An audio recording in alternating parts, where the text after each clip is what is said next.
அனைத்து உயிரோடை தமிழ் ILC தமிழ் உயிரோடை தமிழில் அன்பர்களே உலக நகர்வுகள் நிகழ்ச்சி. உலக நகர்வுகள் நிகழ்ச்சியில் பிரித்தானியாவிலிருந்து போரியல் ஆய்வாளர் அருஸ் அவர்கள் இணைகின்றார். வணக்கம் அருஸ் அவர்களே. வணக்கம் ராஜானி. அனைத்து உயிரோடை தமிழ் உறவுகளுக்கு அன்பு வணக்கம். உங்களுக்கு வணக்கத்தை தெரிவித்துக் கொண்டு இன்னும் ஒரு உலக நகர்வுகள் நிகழ்ச்சியில் இணைந்திருக்கிறோம். முதலில் நாங்கள் பார்க்க இருக்கின்ற விடயம் என்னவென்று சொன்னால், ஜெர்மனி மியூனிக்கில் பாதுகாப்பு மாநாடு நடைபெற்றது. 3 நாள் பாதுகாப்பு மாநாடு நடைபெற்றது. இந்த பாதுகாப்பு மாநாட்டில் என்ன நடந்த என்ற விடயங்களை உயிரோடை தமிழ் உறவுகளோடு முதலில் பகிர்ந்து கொள்வீர்களா? உண்மைதான். 1963ஆம் ஆண்டு ஆரம்பிக்கப்பட்ட இந்த பாதுகாப்பு மாநாடு ஒவ்வொரு வருடமும் இடம்பெறுவதென்று.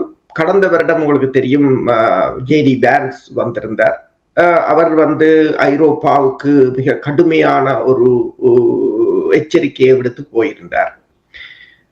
அதன் பிற்பாடு கடந்த வருடத்துக்கும் இந்த வருட மாநாட்டுக்கும் இடையில் உங்களுக்கு தெரியும் எவ்வளவோ மாற்றங்கள் இடம்பெற்று விட்டன.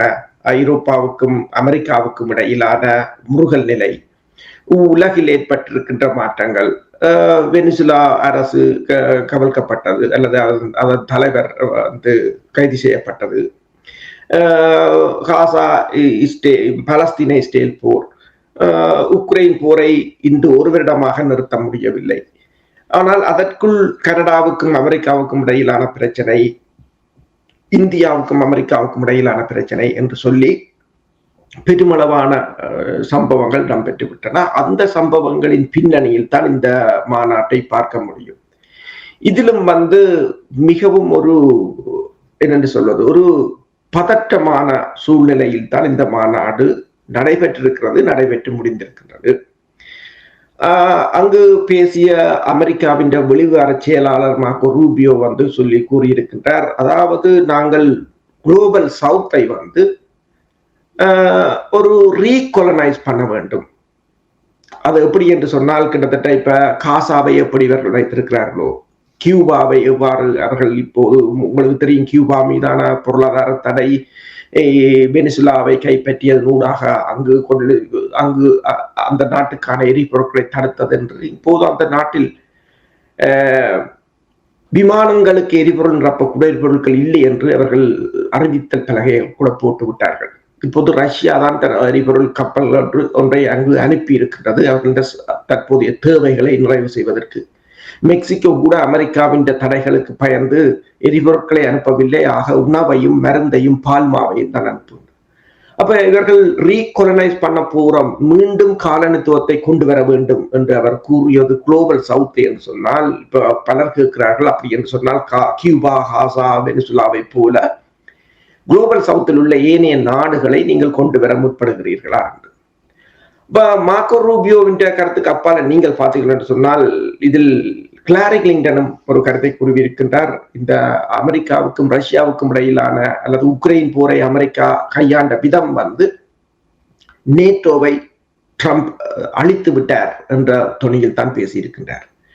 அதற்கு அப்பால் ஜெர்மனின் சான்சலர் மெர்ஸ் பேசும்போது கூறியிருக்கின்றார், அதாவது இது இப்போ ஒரு கிரேட் பவர் பொலிட்டிக்ஸ் என்று சொல்றது ஒரு அதிகார போட்டி இடம்பெற்று வருகிறதாவது, பழைய உலக ஒழுங்கு மாறிவிட்டது, ஆனால் இந்த புதிய உலக ஒழுங்கில் நாங்கள் தமக்கு ஐரோப்பா தனக்கான இடத்தை தேட வேண்டும் என்ற துணையில் பேசியிருக்கின்றார். அதே போல மேக்ரோன் கூறியிருக்கின்றார், அதாவது பழைய ஒழுங்கு முடிந்து விட்டது, அது போய்விட்டது. அதைத்தான் ரூபியோவும் கூறியிருக்கின்றார். ஆனால் இந்த புதிய உலக ஒழுங்கில் நாங்கள் எவ்வாறு செய்ய வேண்டும், எவ்வாறு செயற்பட வேண்டும் என்பதை, அதில் மறைமுகமாக அவர் கூறியது என்றால் ஐரோப்பா ஒரு போருக்கு தயாராக வேண்டும் என்பதை கூறியிருக்கின்றார்.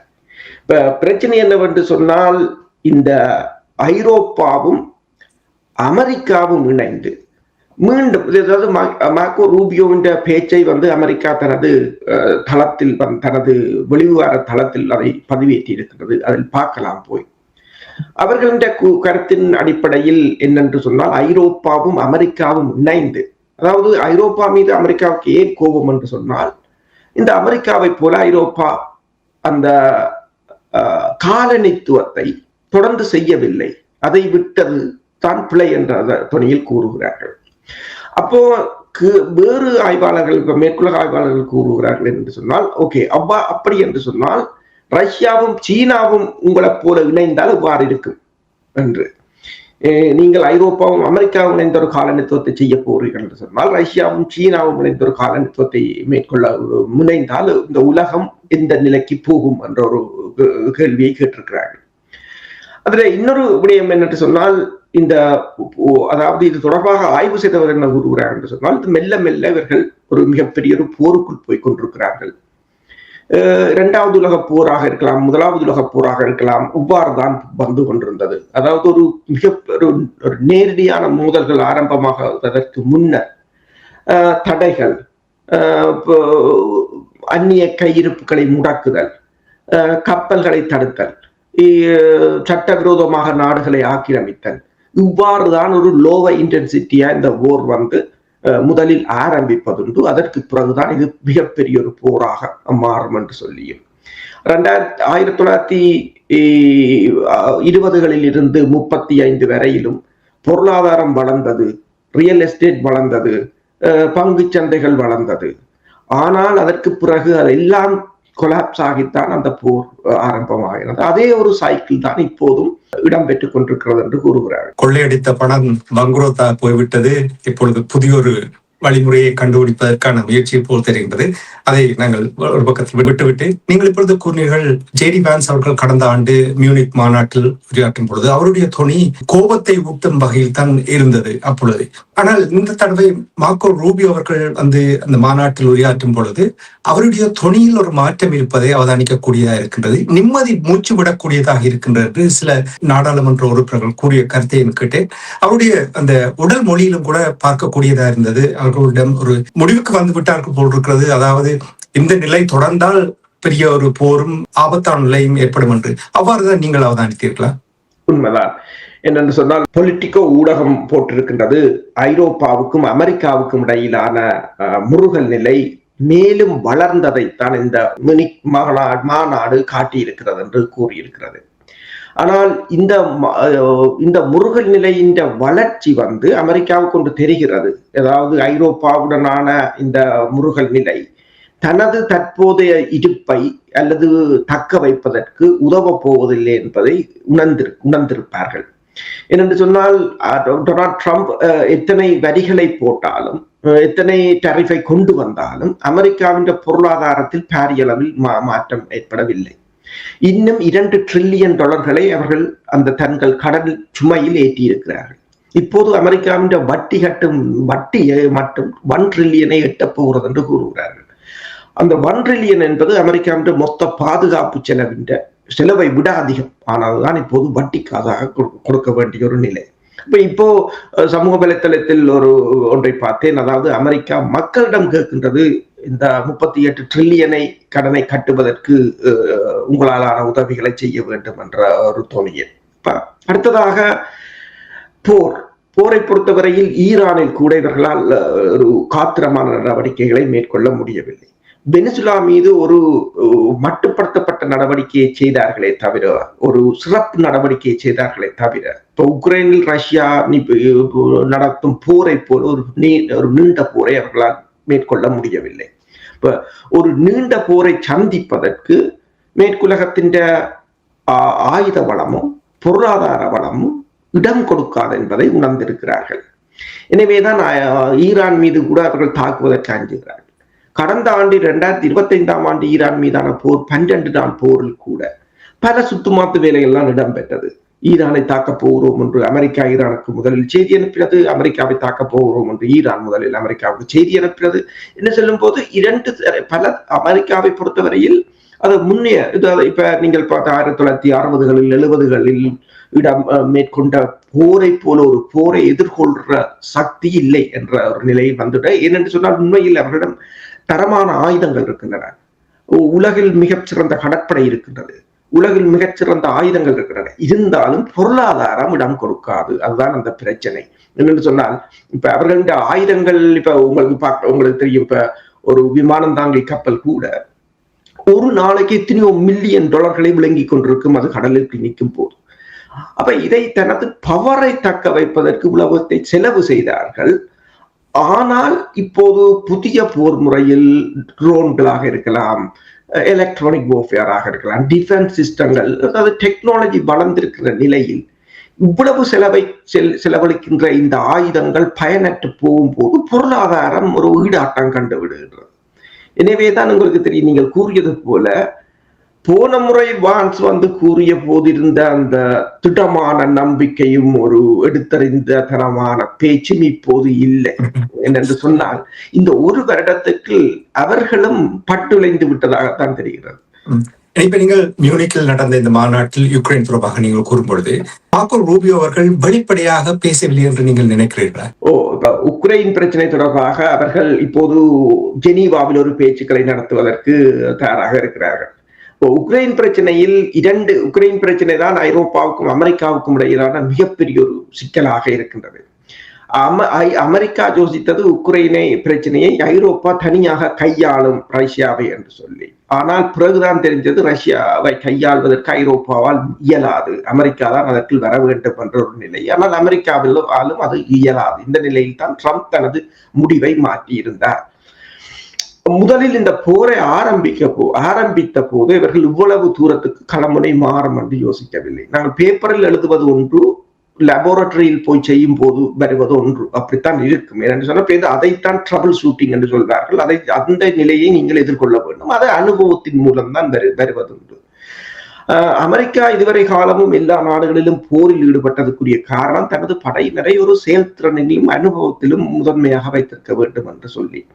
ரஷ்ய ராணுவம் முதலில் போரின் ஆரம்பத்தில் அவர்களுக்கு அனுபவம் இல்லை என்றாலும் அதன் பிற்பாடு அவர்கள் அதில் மிகப்பெரிய ஒரு அனுபவத்தை பெற்றுவிட்டார்கள். இப்போ ஐரோப்பாவிலேயே மிகச்சிறந்த ராணுவமாக மாறி இருக்கிறார்கள். இப்ப அமெரிக்காவை பொறுத்தவரையில் ரஷ்யாவுடனான இந்த பேச்சுக்கள் இடம்பெறுவதால் அதை தான் நேரடியாக இதை பேசுவதற்கும் அவர் விரும்பவில்லை. அதே நிலையில் தான் ஹிலாரி கிளின்டன் இந்த ரஷ்யாவுக்கும் அமெரிக்காவுக்கும் இடையிலான அமெரிக்கா ரஷ்யாவிலே மேற்கொண்ட முடிவு நேட்டோவை அழித்து விட்டது என்ற துணியில் தான் அவர் பேசியது. இன்னொரு விடயம் நான் அவதானித்த இந்த மாநாடு தொடர்பாக பார்த்துக் கொண்டிருக்கும் பொழுது உன்னிப்பாக அவதானிக்கக்கூடியதாக இருந்தது என்னவென்றால், ஐரோப்பிய ஒன்றிய நாடுகள் ஒரு திட்டவட்டமான அனுமானத்துக்கு வந்திருக்கிறார்கள் போல் தெரிகின்றது. ஆனால் அது உண்மையாக தெரியவில்லை. என்னவென்று சொன்னால், அமெரிக்கா மீது நாங்கள் நம்பி இருப்பதை அது ஆபத்தான ஒரு நிலைமைக்கு மாற்றிவிடும் என்று அவர்களிடம் கருத்து பரிமாறல் நடைபெற்றதை அவதானிக்கக்கூடியது. அதே போல் சில ஆய்வாளர்களும் அவ்வாறான ஒரு கருத்துக்களை கூறியதை நான் கேட்டேன். ஐரோப்பா சொந்த பாதுகாப்பு கட்டமைப்பை அதற்கு தயாரா உருவாக்கி அதன் பால் செயல்படுவதற்கு, அல்லது இது வரும் வாய்ப்பேச்சு என்று நீங்கள் கருதுகிறீர்களா? மிகப்பெரிய ஒரு போரை இப்ப அமெரிக்காவுக்கு இணையாகவோ அல்லது ரஷ்யாவுக்கு இணையாகவோ சீனாவுக்கு இணையாகவோ இவர்கள் வளர வேண்டும் என்று சொன்னால் அது ஒரே இரவில் வளர்ந்துவிட முடியாது. அதற்கு பல படிமுறைகள் இருக்கின்றன. ஐரோப்பாவுக்கு ஏற்பட்டிருக்கின்ற பிளவுகள் ஒரு புறம் இருக்க, அவர்கள் பல வழிகளில் தங்களை தக்க வைக்க முற்பட வேண்டும். ஒன்று, எனர்ஜி, அவர்களுடைய எரிசக்தியில் தன்னிறைவு பெற்றிருக்க வேண்டும். அது ரஷ்யாவில் தான் தங்கியிருந்தார்கள், இப்போது அமெரிக்காவில் தங்கியிருக்க வேண்டிய ஒரு நிலைக்கு போயிருக்கிறார்கள். இரண்டாவது, ஆயுதத்தை பொறுத்தவரையில் 80% ஆயுதத்தை இப்போதும் அமெரிக்காவில் இருந்து தான் கொள்வனவு செய்கிறார்கள். மூன்றாவது, அவர்களுடைய பாதுகாப்பு செலவீனம். இனித்தான் அவர்கள் 800 தொடக்கம் 900 பில்லியன் யூரோக்களை ஒதுக்கப் போவதாக கூறியிருக்கிறார்கள் அமெரிக்காவுக்கு இணையாக. இப்ப அமெரிக்காவின் பாதுகாப்பு செலவினம் கடந்த ஆண்டு 900 பில்லியன் டாலர்களாக இருந்தது, இனி 1 ட்ரில்லியனாக மாறப்போகிறது. இனித்தான் ஐரோப்பா அதை செய்ய போவதாக கூறுகிறார்கள். ஆனால் அந்த 900 ட்ரில்லியன், அதாவது 1 ட்ரில்லியனும் இவர்களுடைய போர் முறைகளுடன் ஒப்பிடும் போது, இப்ப ரஷ்யாவின்டையோ ஈரான்டையோ வடகொரியான்டையோ அல்லது சீனாவின்டையோ போர் முறைகளுடன் ஒப்பிடும் போது அதிக செலவாகத்தான் இருக்கும். அவர்களுடைய விலை குறைந்ததாக இருக்கும், அவர்களுடைய கூடுதலாக இருக்கும். சும்மா நீங்கள் பார்த்தீங்கன்னு சொன்னால், ஒரு ஆர்ட்லரி செல் கிட்டத்தட்ட ரஷ்யாவின் ஷெல் 152 மில்லிமீட்டர் என்று சொன்னால் அது ஒரு $900 $1000 இருக்கு. ஆனால் அமெரிக்காவின் கிட்டத்தட்ட $2500 இருந்தது. இப்போது உக்ரைன் சண்டைக்கு பிறகு அதை $8,000 ஏற்றி $10,000, ஒரு ஷெல் $10,000 மாற்றி விட்டார்கள். அவ்வாறு இப்ப ஒதுக்கப்படுற நிதியும் போருக்கு காணுமான்றது தெரியாது. ஆனால் அடுத்ததாக என்ன சொன்னால், அதை ஒதுக்குவதற்கு இவர்கள்ட்ட பொருளாதார பலம் இருக்காண்டால் அதுவும் இல்லை என்று சொன்னால், குளோபலைசேஷன் என்று சொல்லி இந்த பொருளாதாரத்தை இந்தியா, சீனா, பாகிஸ்தான், பங்களாதேசம் என்று கொண்டு சென்று நிறுவனங்களை எல்லாம் கொண்டு சென்று இப்போது அங்கு தங்கியிருக்க வேண்டிய நிலையில் டிபெண்டாக வந்து விட்டார்கள். அதாவது குளோபலைசேஷன் என்று இவர்கள் கொண்டு வந்தது ஒரு காலனித்துவமாக இயங்கலாம் என்று நினைத்தது அது கடைசியாக அவர்களில் தங்கியிருக்க வேண்டிய நிலைக்கு கொண்டு வந்து விட்டுவிட்டது. ஆனாலும் நீங்கள் சொன்னது சரி, அந்த சாராம்சம் வந்து ஐரோப்பா போருக்கு தயாராக வேண்டும் என்பதைத்தான் இந்த முனிக் கான்ஃபரன்ஸ் வந்து கோடிட்டு காட்டி ஒரு வரியில் கோடிட்டு காட்டியிருப்பதாக கூறப்படுகிறது அந்த ஐரோப்பிய ஒன்றிய தலைவர்களின் பேச்சுக்களின் அடிப்படையில். சரி, சுருக்கமாக 2-3 கேள்விகள் இருக்கிற மாநாடு தொடர்பாக வாலடிமிர் ஜெலன்ஸ்கி அவர்கள் 20 ஆண்டு உத்தரவாதம் தர கேட்டார் அந்த மாநாட்டில்.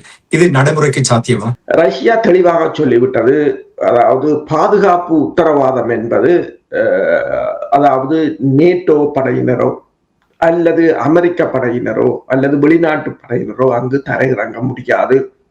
அவ்வாறு தரையிறங்கினால் அவர்கள் தங்கள் இலக்குகளாக மாறுவார்கள் என்பதை கூறிவிட்டார்கள். இப்போ கேள்வி என்னென்று சொன்னால் 20 ஆண்டு கால பாதுகாப்பு என்று சொன்னால் அது எவ்வாறு அந்த பாதுகாப்பு 20 ஆண்டு நேட்டோவை போல ஆர்டிகிள் 5 நேட்டோவின் ஆர்டிகிள் 5 சரத்து 5 என்று சொல்வது ஒரு நாட்டை தாக்கினால் மற்ற நாடுகள் தாக்குதலுக்கு போக வேண்டும். அதை கூட நேட்டோ கூட இப்போது அந்த நிலையில் இல்லை. இப்ப ரஷ்யா ஒரு நேட்டோ நாட்டை தாக்குமாக இருந்தால் நேட்டோ ஆர்டிகிள் 5 ஆக்டிவேட் பண்ணுமோன்றது கூட பெரிய ஒரு பிரச்சனையாக இருக்கின்றது. அதை சொல்லுவார்கள் சாதாரணமாக ஏதோ குண்டு வெடித்து விட்டது அல்லது யாரோ தாக்கி விட்டார்கள் என்றுதான் கூறுவார்கள். அவ்வாறான ஒரு நிலையில் தான் நேட்டோ இருக்கின்றது. அப்ப இந்த நிலையில் ஐரோப்பிய ஒன்றியம் பாதுகாப்பு வழங்குமா என்றால் இல்லை.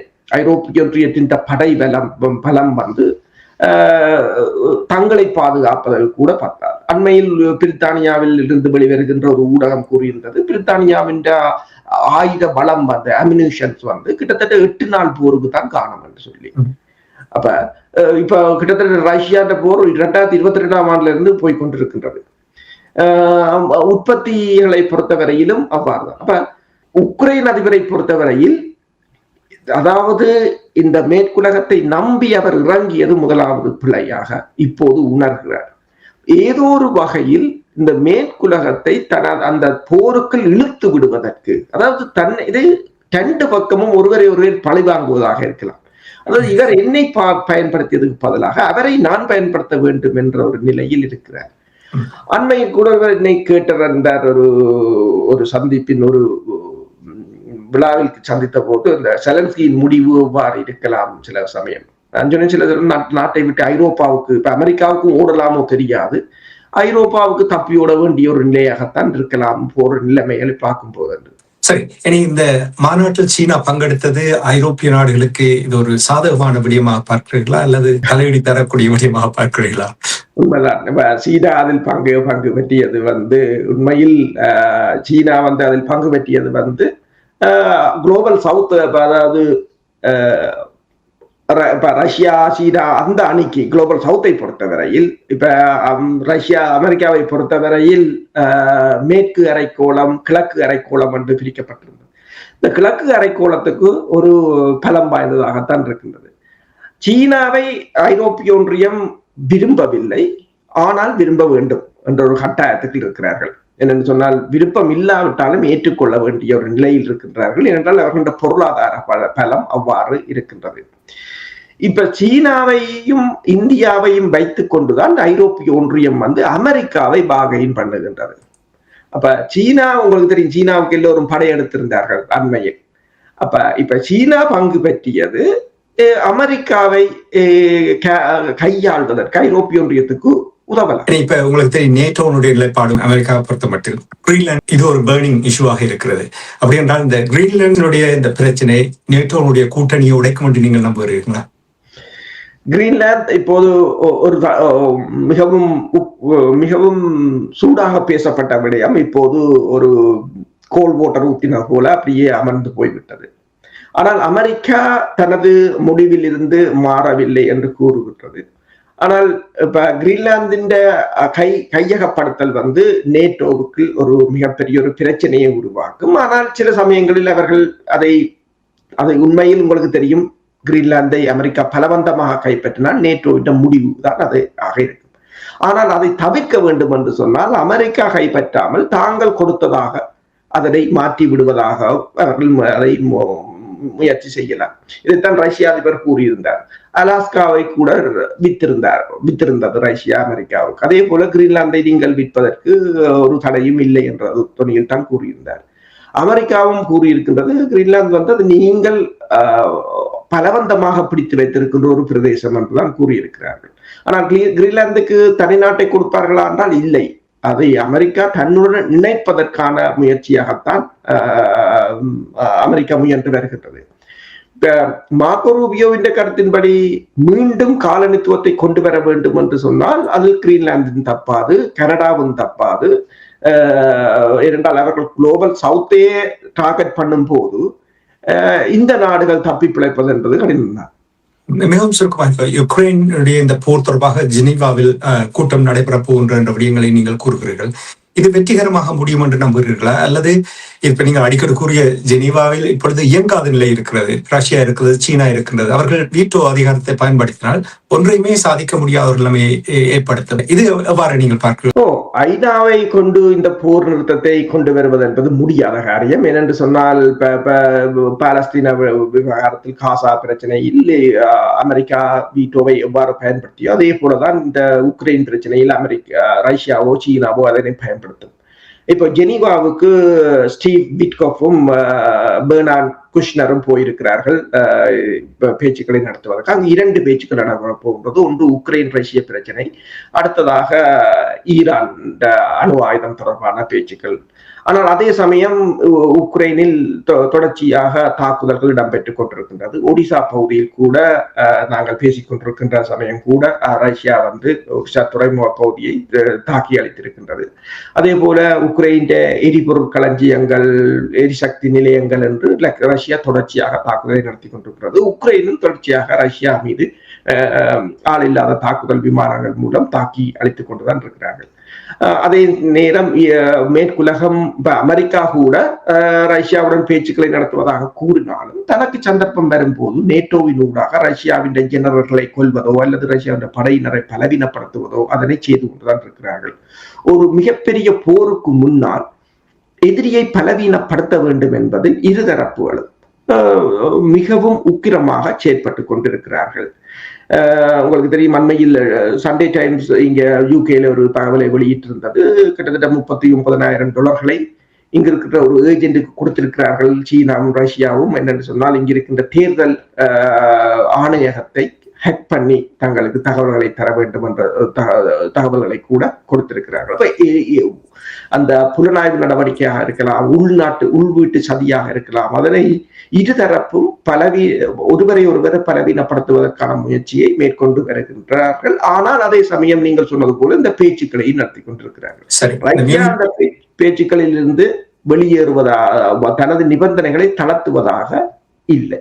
சரி, இந்த மியூனிக் மாநாடு தொடர்பாக நிறைவாக நீங்கள் கூறினீர்கள் ஆரம்பத்தில் அமெரிக்காவுடைய மார்கோ ரூபியோ அவர்கள் பழைய உலகம் முடிந்து விட்டது என்று நீங்கள் கூறினீர்கள். மார்கோ ரூபியோ அவருடைய இந்த கருத்து ஐரோப்பிய நாடுகளுக்கு இது ஒரு ஆபத்தானதா அல்லது வாய்ப்பாக நீங்கள் பார்க்கிறீர்களா? ஐரோப்பிய ஒன்றியத்துக்கு மிகவும் ஒரு ஆபத்தானதாகத்தான் இருக்கும். வாய்ப்பு என்று சொன்னால் அவர்களால் அமெரிக்காவை விட்டு வெளியில் வந்து தனியாக நிற்பதற்குரிய பலம் இப்போது அவர்களிடம் இல்லை. ஒரு போருக்கு தயாராகுங்கள் என்று சொன்னால் யாருடன் போரை செய்ய போகிறார்கள்? ரஷ்யாவுடன் போரை செய்ய போகிறார்கள் என்று சொன்னால் அது சீனாவுக்கு எதிரான போராகவும் தான் இருக்கு. இப்போ நான் முதல் கூறியது போல அமெரிக்காவும் ஐரோப்பாவும் இணைவது போல ரஷ்யாவும் சீனாவும் இணையுமாக இருந்தால் நிலைமை என்ன என்ற ஒரு கேள்வி இருக்கின்றது. ஏனென்று சொன்னால் படைத்துறை ரீதியாகவோ தொழில்நுட்ப ரீதியாகவோ பொருளாதார ரீதியாகவோ. ஆனால் மார்கோ ரூபியோ ஒன்றை கூறியிருக்கின்றார். உலகிலேயே மிகவும் அதாவது 1.4 பில்லியன் மக்களை கொண்ட ஒரு தேசம், 2வது பொருளாதார வளம் கொண்ட ஒரு தேசம், மிக பெரும் படைபலம் உள்ள ஒரு தேசம், மிகப்பெரிய தொழில்நுட்ப வளர்ச்சி கொண்ட ஒரு தேசம். அது ஏன் அதனுடன் ஏன் அமெரிக்கா பகையாக இருக்க வேண்டும் என்றொரு துணியில் வந்து மார்கோ ரூபியோ பேசியிருந்தார். இப்போது ஏப்ரல் மாதம் அளவில் ட்ரம்ப் சீனாவுக்கான பயணத்தை மேற்கொள்ள இருப்பதாக கூறப்படுகிறது. இப்ப ஐரோப்பிய ஒன்றியத்தை பொறுத்தவரையில் இந்த அமெரிக்காவுக்கும் ஐரோப்பிய ஒன்றியத்துக்கும் இடையிலான இந்த முறுகல் நிலை அல்லது புதிய உலக ஒழுங்கு என்பது ஐரோப்பிய ஒன்றியத்துக்கு மட்டுமல்ல எல்லோருக்கும் ஒரு பாதகமாகத்தான் முடியும்.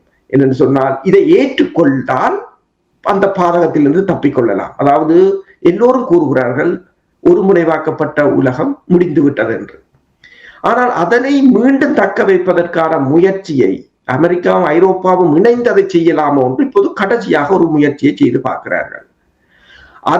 அதுதான் ஆபத்தாக முடியுமே தவிர இந்த புதிய உலகை இவர்கள் ஏற்றுக்கொள்வார்களாக இருந்தால் அதை அந்த ஆபத்திலிருந்து தப்பிக்கொள்ளலாம். நிச்சயமாக நிறைய மாற்றங்கள், இந்த மாற்றங்களை எதிர்கொண்டுதான் ஆக வேண்டும். இந்த மாற்றத்தினால் என்ன விதமான விளைவுகள் வரப்போன்றது, பாரதூரமான விளைவுகள் வரப்போன்றது என்பதை நாங்கள் பொறுத்திருந்துதான் பார்க்க வேண்டும். நன்றி அரசுகள் இன்றைய நிகழ்ச்சியில் இணைந்து ஜெர்மனி மியூனிக்கில் நடந்த பாதுகாப்பு மாநாடு தொடர்பாக அந்த தகவல்களை விரிவாக உயிரோடை தமிழ் உறவுகளுக்கு தந்தவைக்காக உயிரோடை தமிழ் அன்பர்கள் சார்பாக நன்றி கூறிக்கொண்டு மீண்டும் என்ன ஒரு நிகழ்ச்சியில் இணைந்திருப்போம். அதுவரைக்கும் நன்றி, வணக்கம்.